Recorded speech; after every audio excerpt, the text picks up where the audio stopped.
जय बद्र विशाल सज्जनों, स्वागत है आप सभी का मेरी नई वीडियो पे। उससे पहले यदि अभी तक आपने मेरे इस चैनल को सब्सक्राइब नहीं किया अथवा आप पहली बार मेरे इस चैनल पे हैं तो शीघ्र ही चैनल को सब्सक्राइब कीजिए एवं मेरी प्रत्येक नई वीडियो को सबसे पहले देखने का सौभाग्य प्राप्त कीजिए। तो सज्जनों, शुरू करते हैं आज की नई वीडियो। भगवान कृष्ण बोले, हे युधिष्ठिर, कार्तिक मास के कृष्ण पक्ष की एकादशी का नाम रमा है। इसके माहात्म्य की कथा ऐसे है। एक मुचकंद नाम का राजा सत्यवादी और विष्णु जी का परम भक्त था। उसकी कन्या का नाम चंद्रभागा था। उसका विवाह राजकुमार शोभन के साथ किया। शोभन का शरीर निर्बल था, श्रद्धा उसकी पूर्ण शक्तिशाली थी। एक दिन शोभन ससुराल में था और रमा एकादशी आ गई। मुचकंद नाम के राजा ने ढिंडोरा पिटवा दिया।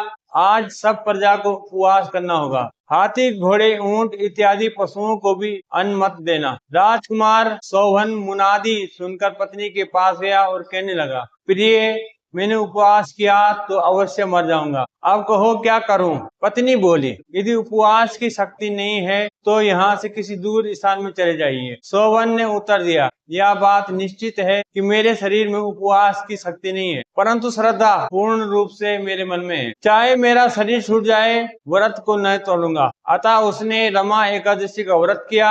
भूखा प्यासा रहकर दिन को व्यतीत किया। कष्ट पाकर रात्रि को भी जागरण कर निकाल दिया। प्रातः काल होने से पहले ही उसके प्राण चले गए। व्रत के प्रभाव से उसे इंद्राचल नामक पर्वत पर रत्न जटित उत्तम नगर प्राप्त हुआ। यहाँ इंद्र के समान आनंद लेने लगा। गंधर्व और अप्सरा उसकी सेवा करने लगी और स्तुति करने लगे। एक समय मुचकंद नगर का रहने वाला एक ब्राह्मण सोम शर्मा नाम का तीर्थ करने को निकला। घूमता घूमता उसी नगर में पहुंचा जहां राजा मुचकंद का दामाद स्वर्ग भोग रहा था। उससे जाकर पूछा, किस प्रकार से यह उत्तम नगर प्राप्त हुआ? कौन से पुण्य का फल आपको प्राप्त हुआ? शोभन ने उत्तर दिया, यह सब प्रभाव रमा एकादशी का है। मेरे जन्मों के अनंत पाप रमा एकादशी करने मात्र से नष्ट हो गए और यह अनुपम नगर प्राप्त हुआ। परंतु यह नगर अध्रुव है। ध्रुव बनाने की शक्ति मेरी पत्नी में ही है, अतः उसे यह शुभ संदेश अवश्य देना। ब्राह्मणों ने घर आकर चंद्रभागा से सब समाचार कहा और उसे इंद्राचल पर्वत पर मुनि वामदेव के आश्रम में ले गए। मुनि ने चंद्रभागा के मंत्रों द्वारा अभिषेक किया।